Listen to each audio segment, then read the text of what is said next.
یەکێک لەو گەماروانەی ڕەنگە ویلایەتە یەکگرتووەکان بیخاتە سەر ئێران سوپای پاسدارانی ئێران دەگرێتەوە کە بە ڕێکخراوێکی تێرۆریستی بناسرێت کە دووشەممە ئێران وەڵامی دایەوە. در ادامه خطاهای خودش این خطای ئێمە هیوادارین ئەمریکا لە درێژەی هەڵەکانی خۆیدا ئەو هەڵە گرنگ و استراتیژیکە نەکات. هیوادارین دوورەندیشی پێویستی هەبێت، بەڵام ئەگەر ئەمریکا بەرەو هەڵوێستێکی ئاوا بچێتە پێش، وەڵامی ئێران تند ڕووخێنەر و سەخت دەبێت. ڕێبەری کۆماری ئیسلامیش پشتڕاستی ئەو هەڵوێستەی کردووە. لە مەسەلەی ڕێکەوتنی ناوکی هەر هەنگاوێکی نادروستی سیستمی دەسەڵاتدار لەگەڵ دشکردەوەی کۆماری ئیسلامی ڕوبەڕوو دەبێت.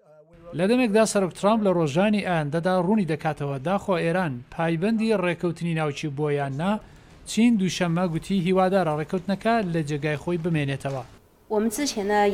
ئێمە پێشتر وەڵاممان داوە و شیمان کردوێتەوە کە ڕێکەوتنی ناوکی ئێران دەربڕینێکی چەند لایەنەی کۆمەلگای نێونەتەوەیی بووە و نمونەیەکی باش بووە ئەوەی چلۆن کارێک بە ئاشتیانە چارەسەر بکرێت.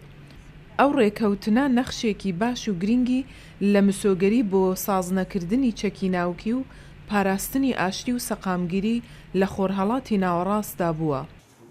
هەروەها ئاڵمان لێدوانەکانی ویلایەتە یەکگرتووەکانی ئەمریکای سەبارەت بە ڕێکەوتنەکە بە ئاماژەیەکی باش نازانێت. ئەو ئاماژانەی لەلایەن ئەمریکاوە دێت دەڵێن کە سەرۆکی ئەمریکا ڕێکەوتنی ناوەشی ئێران پەسەند ناکات، ئەوە بە شێوەیەکی نەگونجاو کارتێکردنی لەسەر دۆخی ئاسایشی دەبێت. هەروەها وێ ناچێت کۆریای باکوور پەسەندی هەر ڕێکەوتنێک بکات ئەگەر ڕێکەوتنی ئێران سەر نەکەوێت. سێ ڕۆژ پێش سەرۆکی ئەمریکا پشتڕاستی کرد کە ئێران پشتیوانی لە کوریای باکوور دەکات.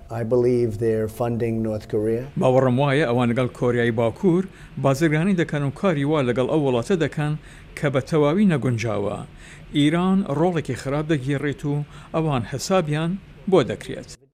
هەروەها ئەوە کە لە چەند ڕۆژی دابێت ترامپ سیاسەتەکانی خۆی بەرامبەر بە ئێران ڕادەگەێنێت، هەموو ڕەفتارەکانی ئێران لە بەرچاو دەگیرێت. سەرۆک ترامپ تەنیا یەک بەش لە ڕەفتارەکانی ئێران لە بەرچاو ناگرێت، بەلکو مەسەلەی سوپای پاسداران، پشتیوانی ئێران لە حزبڵای لەبنان، کامە پرۆگرامی موشەکی و کردارەکانی ئێران بۆ ناسەقامگیرکردن لە ناوچەکەشدا لە بەرچاو دەگیرن. کۆشکی سپی باوەڕی وایە ئێران چیتر ملکەسی ڕێکەوتنی ناوچی نێونەتەوەیی ساڵی 2015 نییە.